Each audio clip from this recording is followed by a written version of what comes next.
I know we have an extremely passionate fan base here in Atlanta. And I want to know that the brand of football that we're going to play is going to be fast and physical. We're going to attack in every phase that we can do it. And then, most importantly, I would like you to know that the energy and the enthusiasm you bring to the Atlanta Falcons can be unmatched in terms of the energy I'll try to bring to you as your head football coach. What up, Falcons Nation? Rise Up Nation. It's your boy, Jazzy Jeff. Real talk, no gimmicks. Bringing you that real Falcons talk for real Falcons fans. And as you saw from that last clip, that was Dan Quinn's introductory speech when he first joined our team. Now, obviously, at the time before that, Dan Quinn was with the Seattle Seahawks, and they were in the playoffs, and Thomas Dimitroff waited until the Seahawks playoff run was over, and then we grabbed Dan Quinn. Now, in this segment, I want to talk about the era of spanning from 2015 to the present of Dan Quinn's reign and where we were and where we're going. Because I feel like to go to the future, we have to go back to our past to learn some lessons. Now, one of the lessons I want to point out in this video, the one that last clip you just saw, can someone tell me what phrase you found that was similar to what Dan Quinn is saying today? I'll give you a second. If you guess he's preaching fast and physical, you would be correct. So back then, even Dan Quinn had the same exact mantra that he's preaching today. So what does that tell me? That tells me that if you are looking for a complete revamp of bigger defensive players or a bigger front, bigger offensive lines and defensive lines, you probably won't get it in Dan Quinn's era because he truly believes in smaller, fast, and physical players. And to change the entire defense, you'd have to replace a new coach. And I don't think that's going to happen after this year because I don't think that we're going to lose enough games to have that happen to. And I don't think Dan Quinn should lose his job yet. The guy's done too much, and I think there's still room for improvement. There's still room for growth. I think last year, in my personal opinion, would be my final year I support him as our coach. But as of right now, I'm not leaving that ship yet. Anyways, back to the topic at hand. I wanted to discuss 2015 and what went on. So before I do that, in 2014, we were 6-10 with Mike Smith. Dan Quinn joined our team, and then we became 8-8. So he added 2 wins to our season. Kyle Shanahan was actually our offensive coordinator in 2015. A lot of Falcons fans don't know that. They think that he just jumped on 2016 on our Super Bowl season. So even the great Kyle Shanahan needed a year under his belt before he really got things kicked off. In 2015, our defense was decent. We were 14th in points allowed, but our offense was doo-doo. We were 21st in the league, and we only averaged 21 points a game. But in 2014, our offense was worse. Actually, our offense was better. We were 12th in the league, but our defense was worse. Our defense was 27th in the league. And guess who our offensive coordinator was in 2014? If you guessed Dirk Cutter, you'd be right again, my friend.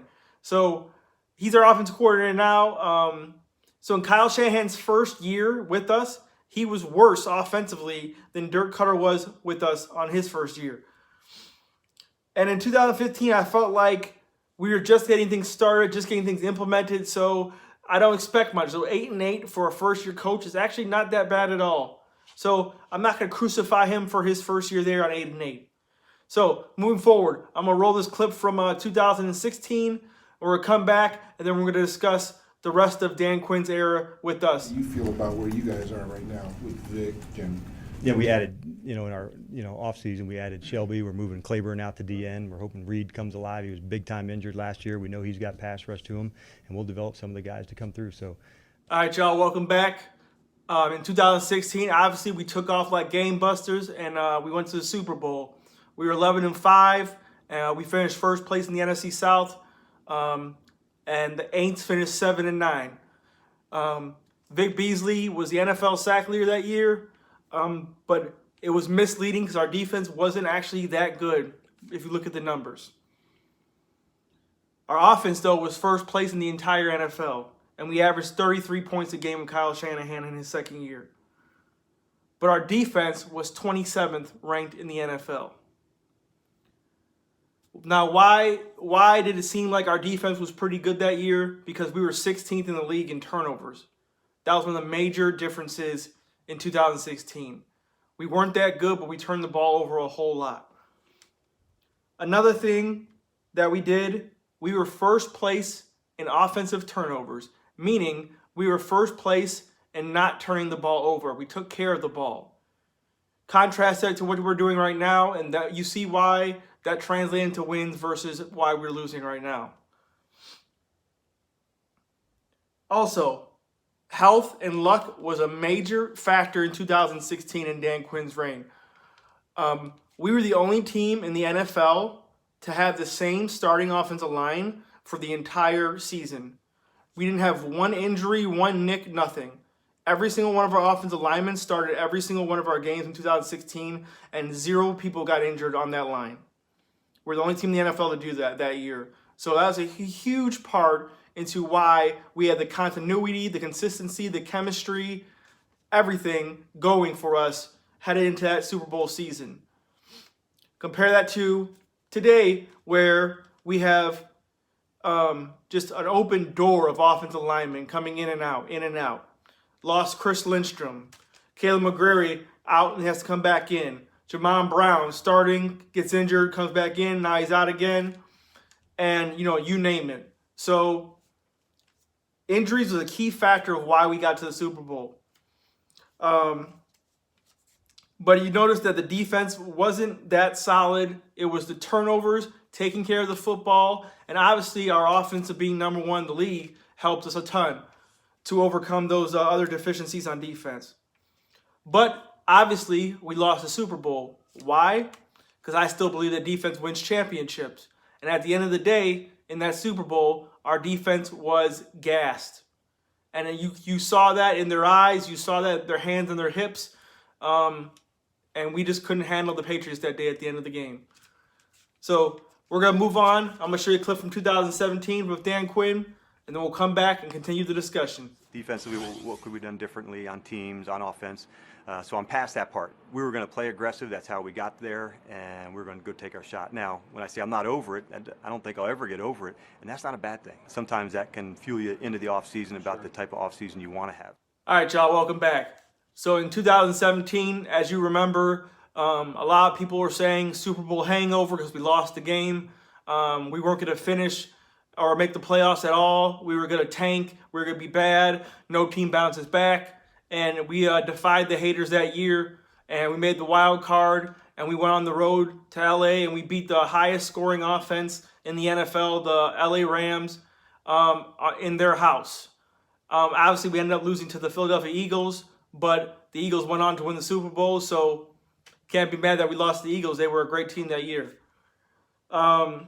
We were 8th in total defense in 2017. So Dan Quinn took another step up in shoring up the defense. This was the year that that 3 NFC South teams made the playoffs. The only team that didn't make it was the Tampa Bay Buccaneers. Sark was still our offensive coordinator that year, but the offense dropped to 15th. So this was Sark's first year. I'm sorry. And our offense dropped to 15th. So the year before with Kyle Shanahan, we were number 1 in the league, and we dropped to 15th with Sark. That goes to show you that Sark wasn't ready for the job. He should have stayed in college, and it was just a bad mood all around for the Falcons. I don't know why they did it, but apparently Shanahan wanted his own power. He wanted his own team, and he probably wanted more money as well. Also, I noted that Sark did not know how to use Taylor Gabriel that year. And this was the last year before we let Taylor Gabriel go. And obviously he went to the Chicago Bears. When we had Taylor Gabriel with Kyle Shanahan, he was doing damage. Similar to what Calvin really did his first season with us. And then when we got Sark, he completely did not know how to utilize Turbo Gabriel. He was trying to run him regular deep routes like a route that Sanu would run. Deep ins, deep cuts, and Taylor Gabriel was not made for that. Taylor Gabriel, he utilizes his speed with wide receiver screens, bubble screens, things like that, quick slants. And Sark was not doing that, so he completely misutilized him. The thing I noted about 2017 and Dan Quinn's reign is that our defense was super solid. All the guys came back from injury, and they were just they looked so great. At one point, we were like the number 3 defense in the NFL. We finished eighth, so we were top 10, which is still really good. I don't remember the last time our defense was this good.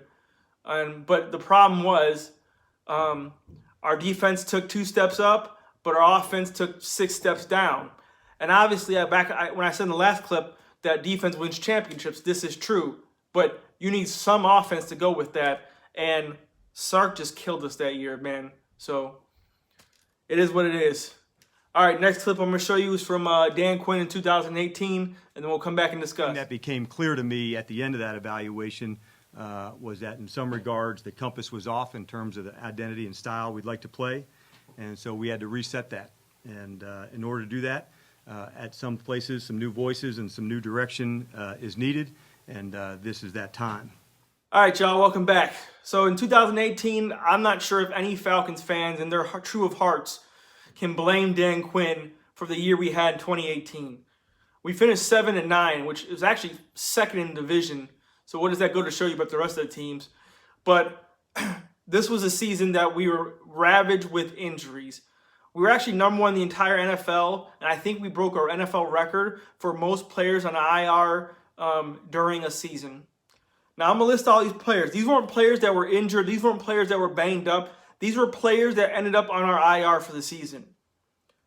Deion Jones, Keanu Neal, Ricardo Allen, Devontae Freeman, Annie Levitre, Brandon Fusco, Derek Shelby, Josh Harris. Those are IR players. That is atrocious. I don't know how anyone expects to win with all those guys out. So I don't blame that. The thing that pissed me off about those injuries is that this was the year that we wasted an MVP caliber season for Matt Ryan offensively. We were 10th in offense in the NFL. And I just feel like it feels like in Dan Quinn's era, one year the offense is high, but the defense ain't that good. And then another year the defense is really good, but the offense tanks. And then another year we bounce back, offense comes back up, but the defense takes another step down. And I feel like one thing you can say in Dan Quinn's reign as our coach is that inconsistency. It's never both are across the board solid. Even in our Super Bowl year, we were seriously inconsistent. The difference was the turnovers and people not catching on yet to Vic Beasley that offset the badness on our defense. And obviously our offense was so good, it overpowered teams. But once teams caught up and Shanahan left, we didn't have enough balance to offset our deficiencies, and that's why we lost games. So this was the year where obviously all of our coaches were fired. Marquand Manuel was fired. Pretty much Marquand Manuel was fired because he lacked aggression. Whenever we had leads, he would drop back into a shell coverage zone, and guys would dink and dack us to death underneath and would come back in games and beat us at the last second. Who else got fired? Sark obviously got fired. He wasn't cutting it. Went back to college, went back to Alabama. That's fine. We obviously weren't going to keep going with Sark. He just didn't know how to utilize players. He tried to run a college offense in the NFL, and we all know that doesn't work. Special teams is god-awful. Keith Armstrong, our special teams coach, also got fired as well. So Dan Quinn took over, obviously, after that to be a defensive coordinator, and obviously we signed Dirk Cutter. So that season, I don't know if I can kill Dan Quinn for that season. Anyways, moving on. 2019, obviously the year that we're in. We're going to check out a video from, I believe it was last week, Dan Quinn talking about the loss from Tennessee and what we need to do to fix this team. And we'll come back and discuss. Our record says we're 1-3. I certainly don't feel like we're a 1-3 team, but that's where we are, and that's who we are. And until we change that, that's the attitude we should see. It's not enough to say that we're pissed off. We've got to see it, meeting rooms, practice field, and most especially on come Sunday. So I'm not going to spend a lot of time on 2019 because obviously we're in the middle of the season and you already know what we've been going through. But just to touch on a few things in 2019 and Dan Quinn's reign so far, we're obviously 1-3. Offensively, we rank 26th in the league, and defensively, we rank 22nd in the league. We are giving up an average of 24 points a game. That is god-awful. So this year, we are bad on offense and we're bad on defense. There is no one is good, one is bad. We're just bad across the board. Another thing that was just glaring when I looked at the numbers, we have 42 penalties on the year, and we're only in week 5. Now, compare that to the league average. The league average is, most teams, is 27 penalties so far this year. We have 42. That goes to show a lack of discipline, not a lot of continuity. A lot of people think that Dan Quinn has lost the team. I can't really tell yet if he's completely lost the team or if it's just guys are just messing up and not executing. People ask me, where do I stand on if Dan Quinn should be fired or not right now? I can't go there yet. I'm on the lighter side of that because I feel like he's done everything, and I said this in a previous video, he's done everything that Falcons fans asked him to do. Players were bad, he cut them. Players needed to get paid, he paid them. Coaches need to be fired, he fired them. Fans complained about the 4-3, we switched to a 3-4, we added the 4-6. Fans complained about Matt Ryan being protected and getting sacked too much. Dan Quinn added 2 first-round pick offensive linemen. There's so many things I could point out that Dan Quinn tried to fix, and the players just aren't executing right now. So I don't know if I blame that on Dan Quinn. Guys just aren't getting the job done.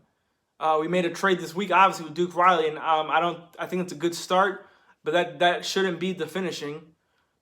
In my honest opinion, what I think I would do, I would try to move Devontae Freeman. He's making too much money to play like a mediocre running back. He's like paid like the 3rd highest running back in the NFL right now. That's unacceptable for his production. I would also try to move Devondre Campbell. I know a lot of fans are already out on Vic Beasley, but to be honest with you, if you look around the landscape of the NFL, in the grand scheme of things, Vic Beasley is not that bad of a player. People act like he's like the worst NFL player in the history of the NFL. I don't think he's there at all. People are just so mad that he went from NFL sack leader to, being a mediocre player. But I think he's slightly better than mediocre, and I don't think he's bad, but he's never going to be that NFL sack leader again. So I think that's what fans are really mad about, and that's why they want him gone. I know it's frustrating, and it's hard to deal with this team, but the true testament to being a real fan is sticking through when the times get rough. It's easy to be a fan when you guys are winning everything. It's easy to be a New England Patriots fan. They win everything. Every year, it's in it. It's so easy. They can just roll out of bed and just make a video and say, hey, my team is good, and that's it. But you know what? I shout out to and give respect to, Jets fans who are making videos.